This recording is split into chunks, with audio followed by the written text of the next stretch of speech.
Vamos então para a segunda parte sobre o estudo dos fungos. A gente viu lá na primeira parte grandes características dos fungos, né? Heterótrofos, parede celular de quitina, uni ou pluricelulares, né? Quando o pluri, né, são formados de filamentos, esses filamentos chamados de hifas, né? Essas hifas podem ser de dois tipos, septadas, cenocíticas, né? Vimos que os fungos têm uma grande capacidade de disseminação por causa dos esporos. Enfim, uma série de características que se você não viu, você tem que parar o vídeo e ir lá ver, ok? Vamos então dar continuidade. Uma das últimas características, né, a última aqui que ficou faltando lá e eu pus aqui para o vídeo não ficar muito curto, é a forma de digestão do fungo, que é super legal. Super legal por quê? Porque é diferente. Né? A gente fala que a digestão dos fungos é uma digestão extracorpórea, para fora do corpo. Como assim? Lembra lá no último slide? Eu falei assim, essas vesículas vocês vão ver, é aqui. Na ponta da hifa, né, existem vesículas. O que são vesículas? São bolinhas feitas de membrana e dentro delas existem enzimas digestivas, ok? Então, o que o fungo faz? Ele libera essas enzimas por meio dessas vesículas, ele libera lá no solo, onde tem matéria orgânica, onde tem alimento. E aí, a molécula orgânica, ela é digerida por meio das enzimas, e essa molécula orgânica grande, complexa, se transforma em molécula orgânica simples. Então, uma molécula que é grandona, ela vai ser picotada pelas enzimas, vai se transformar em moléculas pequenas, e aí o fungo absorve.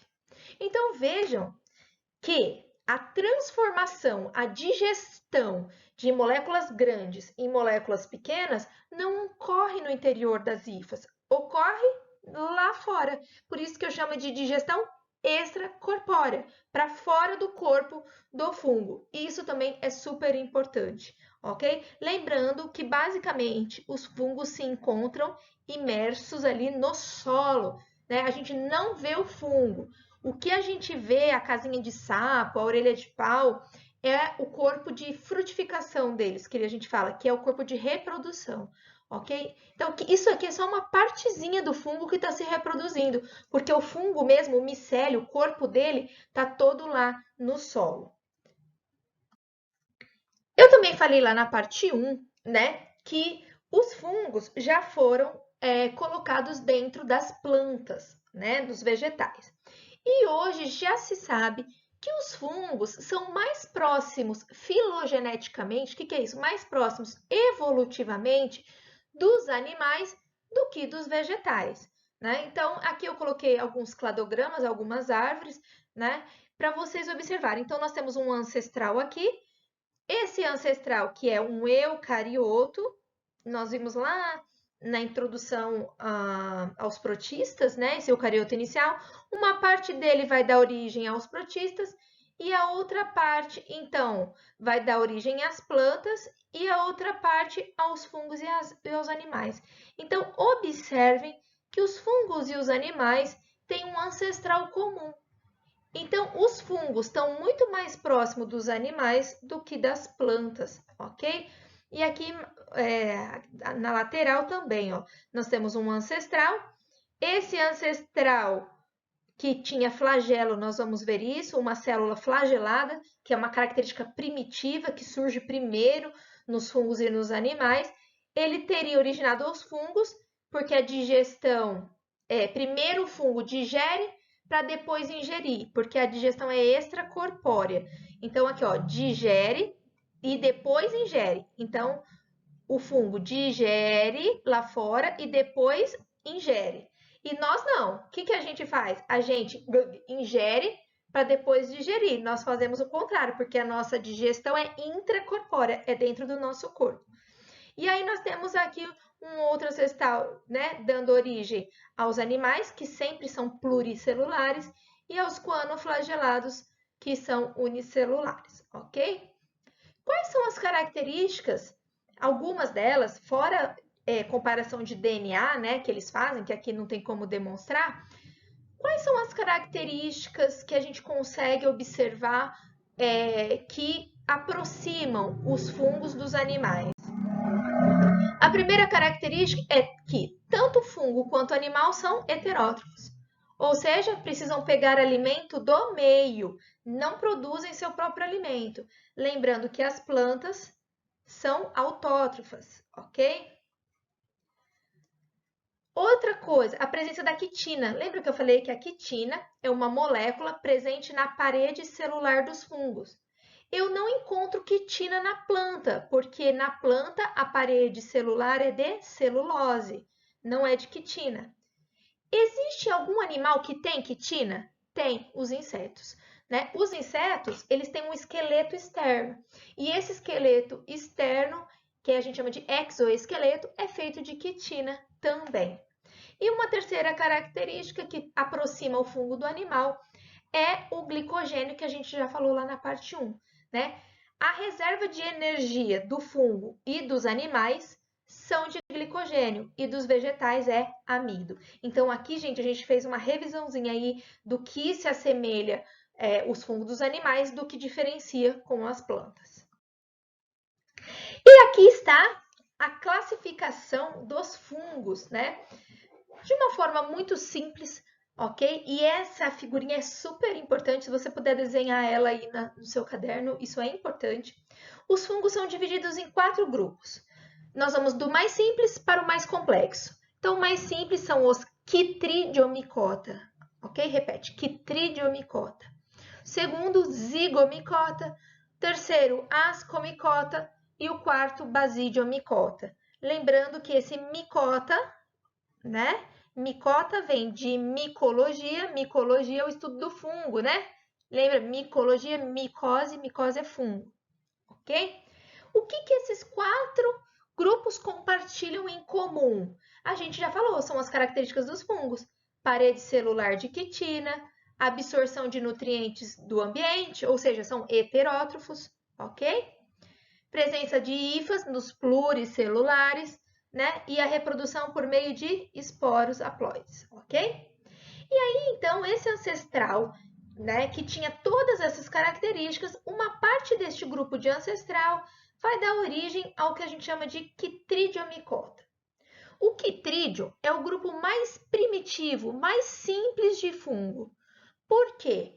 Porque é o único grupo, anota, que os esporos deles são flagelados, tem flagelo.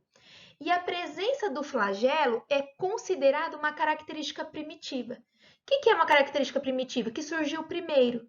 Nós vamos ver nos outros grupos de fungos que os esporos perderam seu flagelo.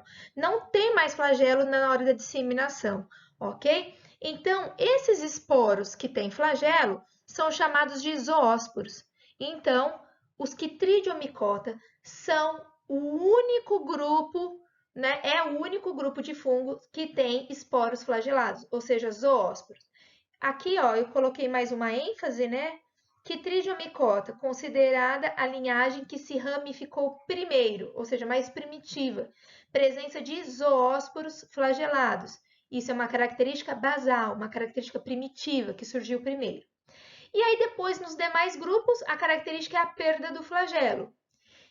E para o zigomicota, aqui o zigomicota, nós vamos ver aí nos próximos slides, na próxima videoaula, que é o bolor do pão. O bolor do pão é do grupo dos zigomicotas. O esporo dele é chamado de zigósporo, ok? E nós vamos ver por quê. E ascomicota, deixa eu pôr outra cor. Ascomicota e basidiomicota são os 2 únicos grupos que têm corpos de frutificação, que é aquela estrutura que vai para fora na hora do fungo se reproduzir. Lembra que eu falei para vocês várias vezes? Gente, o fungo, ele está no solo. O que vocês veem quando sai a casinha de sapo, né, é o corpo de frutificação, é o fungo se reproduzindo. O corpo de frutificação só está presente em asco e basidiomycota. E aí a gente vai ver as características de cada um deles, ok? Vamos então começar com os quitridiomicotas. Eles são popularmente aí chamados de quitrídeas, tá? A maioria é aquática. Por que a maioria é aquática?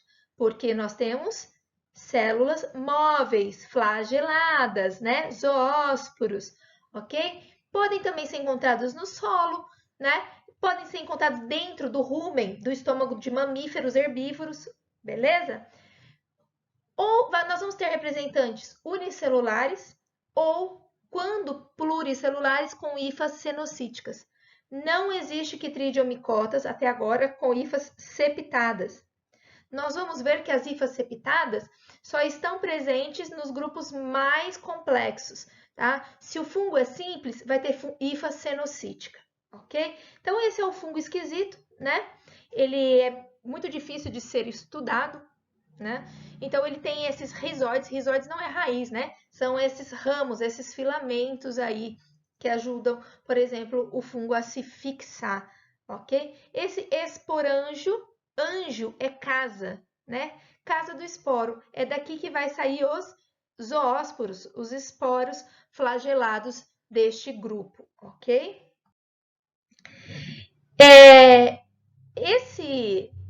Esse grupo, existem espécies, né, que são parasitas de anfíbios.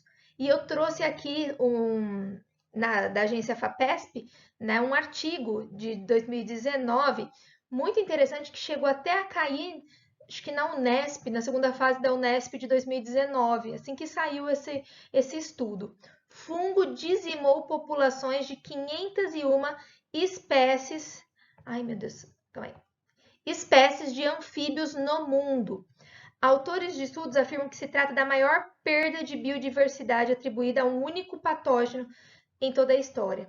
E acredita-se que é um fungo dos Chytridiomycota, né? As quitrídeas que parasitam esses anfíbios e acabam matando esses anfíbios. Então, um fungo microscópico de hábitos aquáticos é o responsável pela maior perda de biodiversidade atribuída a um único patógeno em toda a história, tá? E aqui a notícia depois, se vocês quiserem ler. O que eles fazem, né? Assim, por que eles são tão danosos para os anfíbios? Então, os quitrídeos, eles podem ser sapróbios, ou seja, decompositores ou parasitas, mas esse fungo que dizimou aí e que dizima até hoje os anfíbios, né? Ele é chamado de Batrachochytrium dendrobatides, lembrando que é do grupo dos Chytridiomycota, tá? Então, o que ele faz? Ele produz esporos móveis, olha aqui, zoósporos móveis, ele está na água, não é? O anfíbio vive uma parte na água. Então, ele está na água e ele vai adentrar, eles penetram na pele do anfíbio, do sapinho lá. E aí, eles vão se reproduzindo na pele. E conforme vai se reproduzindo na pele, o sapo, que tem respiração cutânea, ou seja, respiração pela pele, vai começando a fabricar queratina. Queratina é uma substância impermeável. Então, o que acontece? O fungo se alimenta daquela queratina e o sapo vai começar a produzir mais e mais queratina. Acaba sufocando o sapo que não mais faz a sua respiração cutânea pelo excesso de queratina, né? A pele dele fica impermeável pela quantidade de queratina que esse fungo promove, né? Faz com que o sapo fique produzindo essa queratina. E aqui eu acabei colocando, então, a questão da Unesp de 2019, de segunda fase, que fala exatamente desse quitrídeo, né, que adentra a pele aí de algumas espécies de anfíbio, ok? No próximo slide, para o vídeo, tenta responder, e no próximo slide, como é uma questão um pouquinho mais elaborada, né, eu pus já a resposta para ver se vocês acertaram.